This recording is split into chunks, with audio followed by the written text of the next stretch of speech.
स्वागत करती हूँ आपका अपने चैनल जनता का फैसला न्यूज़ में। और अभी हम आपकी मुलाकात करवाने वाले हैं अपने कार्य कर्तव्यों के दम पर पूरे राज्य स्तर से लेकर राष्ट्रीय स्तर तक अपनी छवि स्थापित करने वाले, अध्यात्म को बड़ी ही गूढ़ तरीके से जन जन तक पहुँचाने वाले अमर सिंह हिंदू जी हमारे साथ मौजूद है। अगर हम बात करें किम्स कैंप की ID हॉस्पिटल की, तो गत कई वर्षों से लगातार यहाँ पर अध्यात्म और खासतौर पर श्री मध्वगीता और सांस्कृतिक कार्यक्रम के माध्यम से लोगों को जागरूक और अध्यात्म की ओर प्रेरित करते रहते हैं। सर्वप्रथम मैं आपका स्वागत करती हूँ अपने चैनल जनता का फैसला न्यूज़ में। आज चूंकि श्री मध्वगीता का 6वां दिन है, तो क्या कहना चाहते हैं? सबसे पहले तो आपका धन्यवाद। श्रीमद् भागवत कथा हमने 8 साल पहले स्टार्ट की थी और इस बार हमने श्रीमद् भागवत कथा यज्ञ नहीं रखा है, हमने श्रीमद् भागवत कथा महोत्सव मनाया है। क्योंकि पिछले 2 साल से आप जानते हैं कोरोना काल के माध्यम से जैसे परेशानियां इस देश में आई, तो हम सब अपसेट थे, सब डिप्रेशन में चले गए थे। लेकिन हमने सोचा क्योंकि माहौल भी ठीक है तो क्यों ना हम इसको उत्सव मनाएं।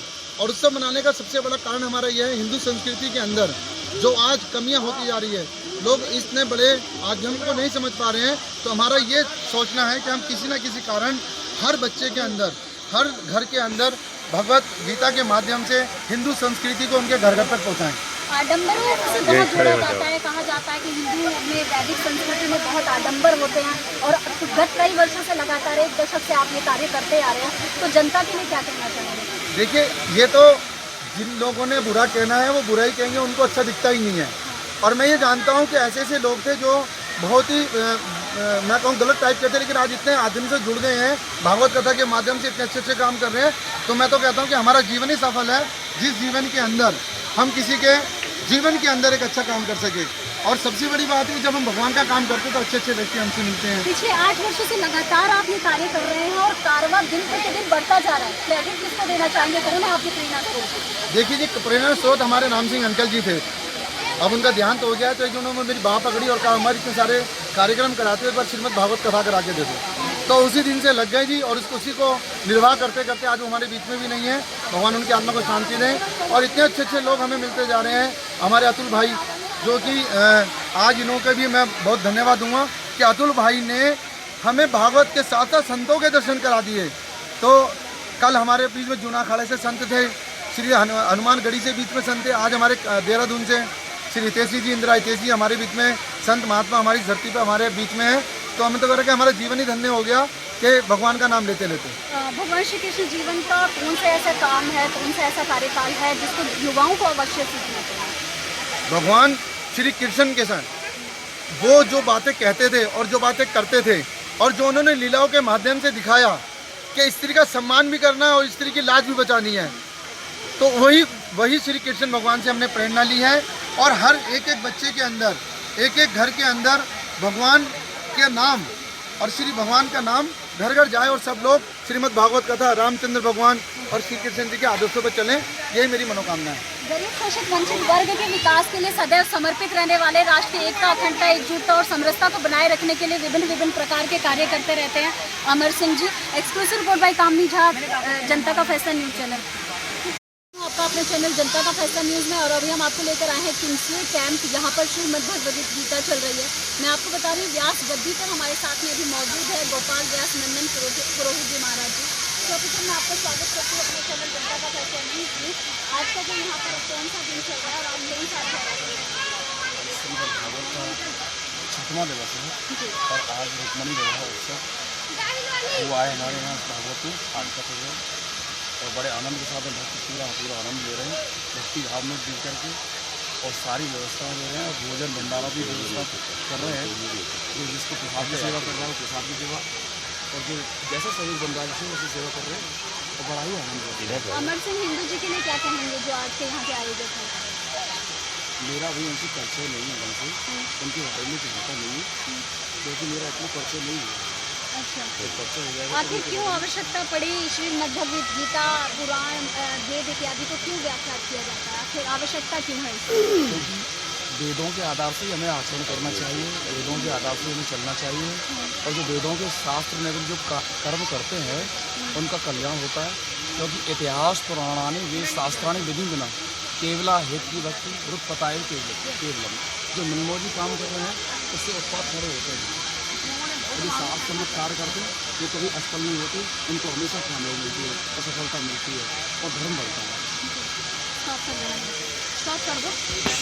पारंपरिक शक्तियों से और खास तौर पर लगातार अगर हम बात करें श्रीमद् भगवद गीता के माध्यम से और सनातन संस्कृति को वैदिक पद्धति के माध्यम से जन जन तक पहुंचाने में हमारा मुख्य योगदान देने वाले हमारे साथ में इंद्रराज जी, स्वामी इंद्रराज जी हितेशी जी हमारे साथ में जुड़ चुके हैं। सर्वप्रथम मैं आपका स्वागत करती हूँ अपने चैनल जनता का फैसला न्यूज़ में। आज जो है आप यहाँ पर आए हैं, अमर सिंह जी पिछले गत 1 दशक से लगातार यहाँ पर संस्कृति को बढ़ावा देने के लिए कार्यक्रम करते रहते हैं, उनके लिए क्या कहना चाहेंगे? अमर सिंह जी जैसे व्यक्तियों की समाज को बहुत ज़रूरत है और इस तरह के जन जागरण के कार्यक्रम, भगवत कथा के प्रचार प्रसार से संबंधित कार्यक्रम शुभ समय के अनुसार शुभ मुहूर्त में सभी जगहों पे होने चाहिए और जन जन तक ये जो श्रीमद् भगवत गीता है इसका ज्ञान पहुंचना चाहिए। युवाओं के पास खास तौर पर समय का बड़ा अभाव होता है। अगर बात करें हम सोशल मीडिया की तो वो लगातार घंटों घंटों अपना समय देते हैं, लेकिन सांस्कृतिक अगर कोई कार्यक्रम हो तो उनको शोर की भावना आती रहती है। इस प्रकार की भावना हमारे बच्चों में, हमारे आगे की संस्कृति के लिए बहुत घातक है। ऐसे क्या चीज़ें करनी चाहिए लोगों को जिससे युवाओं को एक प्रेरणा मिले और इस तरीके से वैदिक संस्कृति की ओर लौटे? देखिए, गुणों का जो विकास होता है वो बचपन से ही होता है और माता पिता के द्वारा ही बच्चों में गुण दिए जाते हैं और इसमें कुछ जो अहम रोल होता है वो उसकी संगति का भी होता है।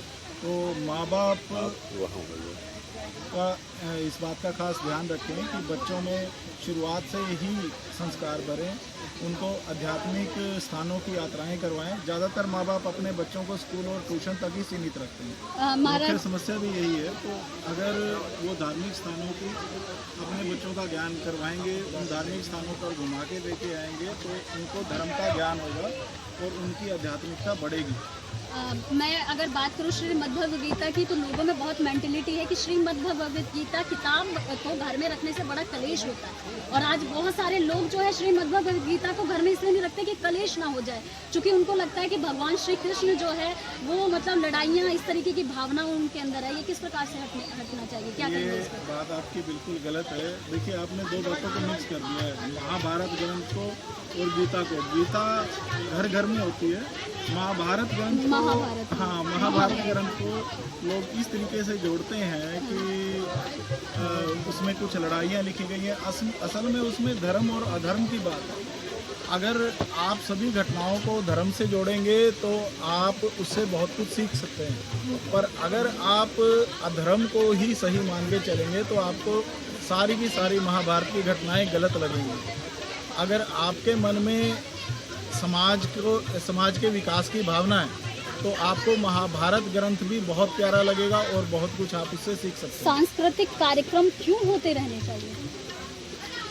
हम भारत देश में रहते हैं और यही हमारी संस्कृति है और हमारी संस्कृति ही हमारे प्राण है। जब कहीं से संस्कृति लुप्त हो जाती है तो पूरी कौम ही लुप्त हो जाती है।